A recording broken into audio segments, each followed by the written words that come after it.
తెలంగాణ వచ్చిన 10 ఏళ్ల తర్వాత ప్రజాపాలన ఏర్పడిందన్నారు రవాణా శాఖ మంత్రి పొన్నం ప్రభాకర్. కేంద్రంలో ఏపీలో కాంగ్రెస్ పార్టీ అధికారంలోకి వస్తే ప్రత్యేక హోదా విభజన హామీలు త్వరగా అమలవుతాయని చెప్పారు. ఏపీలో కాంగ్రెస్ పార్టీకి కొత్త ఓట్లు వస్తాయా, వైసీపీ టీడీపీ ఓట్లు చీలుతాయా అనేది భవిష్యత్తే చెబుతుందన్నారు మంత్రి. విభజనతో పాటు అభివృద్ధి జరగాలి, కానీ అలా జరగలేదని విమర్శించారు. తిరుమల శ్రీవారిని దర్శించుకుని మొక్కులు చెల్లించుకున్నారు పొన్నం. మంత్రికి దర్శన ఏర్పాట్లు చేసిన టీటీడీ అధికారులు పట్టు వస్త్రాలతో సత్కరించి స్వామివారి తీర్థప్రసాదాలు అందజేశారు. పార్లమెంట్ మెంబర్ అయినాం, తెలంగాణ సాధించాలనుకున్నాం. ఆ భగవంతుని దయతో తెలంగాణ సాధించబడి 10 సంవత్సరాలు ప్రజలు కోరుకున్న తెలంగాణ లేకపోయినా తిరిగి ఇప్పుడు ప్రజల ఆకాంక్ష మేరకు ఆ భగవంతుని ఆశీర్వచనంతో తెలంగాణ మార్పు కోరుకొని ప్రజాపాలన చేసే విధంగా ప్రభుత్వం ఏర్పడ్డది.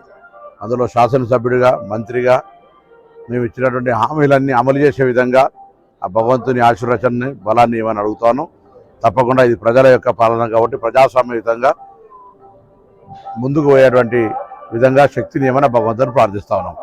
దానిలో భాగంగా ఇలా టెంపుల్ ఈవో గారు లేరు, ఈవో గారిని చైర్మన్ గారిని హుస్నాబాద్ నియోజకవర్గ ప్రజలకు సంబంధించి ఎన్నుకోరు కాబట్టి ఒక దేవాలయ నిర్మాణానికి కూడా నిధులు ఇవ్వమని అడుగుతా ఉన్నాం. ఇప్పటికే చాలా దేవాలయాలకు నిధులు ఇచ్చినారు. మేము కూడా దానికి సంబంధించిన కంట్రిబ్యూషన్ ల్యాండ్ అవన్నీ ఇస్తాం. హుస్నాబాద్ లోపల కూడా ఒక దేవాలయ నిర్మాణానికి నిధులు ఇవ్వమని గౌరవ కరుణాకర్ రెడ్డి గారిని, ధర్మారెడ్డి గారిని, అదేవిధంగా గౌరవ ముఖ్యమంత్రి గారిని కూడా కోరుతాం.